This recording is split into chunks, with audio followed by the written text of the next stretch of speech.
Today is the feast of Our Lady of Fatima, and some of the most beloved devotions are directed to Our Lady of Fatima. She's second only to Our Lady of Lourdes in terms of popular affection. There isn't a day that goes by that there aren't hundreds, if not thousands, of pilgrims that descend upon this little town of Fatima in Portugal. Fatima is about a 2-hour drive from Lisbon. Last year, our parish pilgrimage had a great visit to the shrine of Our Lady of Fatima. We're very blessed here on campus to have a statue of Our Lady of Fatima on the rectory lawn. It was on May the 13th, 1917, that Mary appeared in Fatima. And she did not appear in a cathedral or a palace. She didn't appear before the Pope or the College of Cardinals or some distinguished theologian. She appeared to 3 shepherd children who were tending their flock, and they were completely taken by the beautiful lady, as they called her. And this would begin a series of monthly visitations of the Blessed Mother to these children, roughly around the 13th of each month from October to February. And over time, the word had spread of these apparitions. And by October the 13th, there were thousands of people joining the 3 shepherd children to witness what was called the miracle of the sun and her last words of wisdom to the children.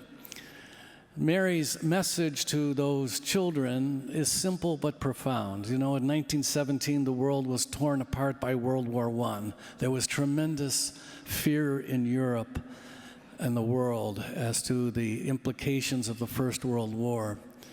And her words were a very reassuring word. She called her children to a life of prayer, a life of reconciliation, a life of conversion. And those messages were not only profound to that audience of 1917. I would suggest to you that in 2026, we could certainly embrace those words of being a people of prayer, a people of reconciliation, a people committed to conversion. You know, there's a form of folk art that's very popular in that part of Portugal. It's a form of art called azuelos. They are white ceramic tiles, and there are images in blue that are painted on these ceramic tiles, and they're glazed over, so they're very durable. And they can be images of anything, but the most popular image of the azuelo is Our Lady of Fatima. And as you go through these little towns and villages of Portugal, every town has a beautiful azuelo of Our Lady of Fatima in its town square.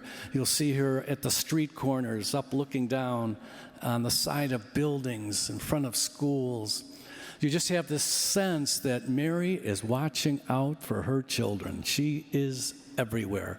This beautiful sense of her reassuring presence that we're going to make it. We're going to get through whatever it is we have to face today. There she is, watching over us. I think of the work of the Women's Club. You know, one of the things that those images do is they create a sense of community, of wanting to look out for the well-being of one another. And the Women's Club is one of those powerful realities in our parish that looks out for the well-being of so many.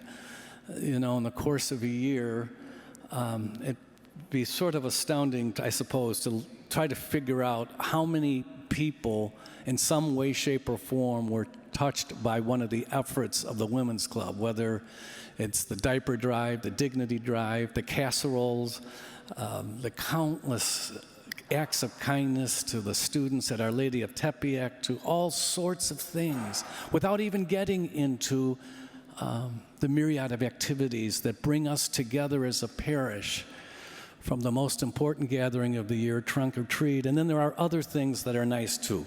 But I'm so grateful for all that the Women's Club does in the course of a year, and to Brooke and the officers.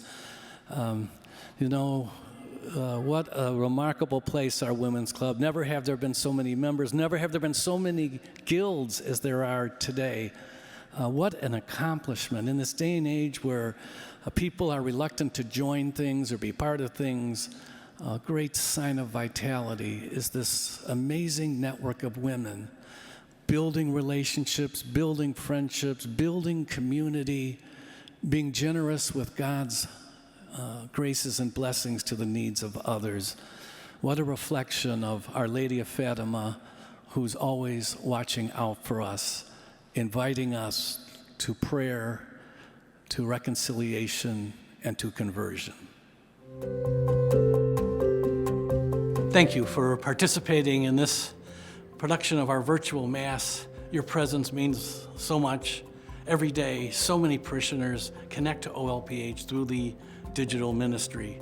The digital ministry is one of almost 80 ministries supported by the parish. That's why your support of the parish is crucial, so we can continue to have the resources to fund all of our ministries that touch the lives of many. Thank you for watching, continue to watch, and thanks again for your support.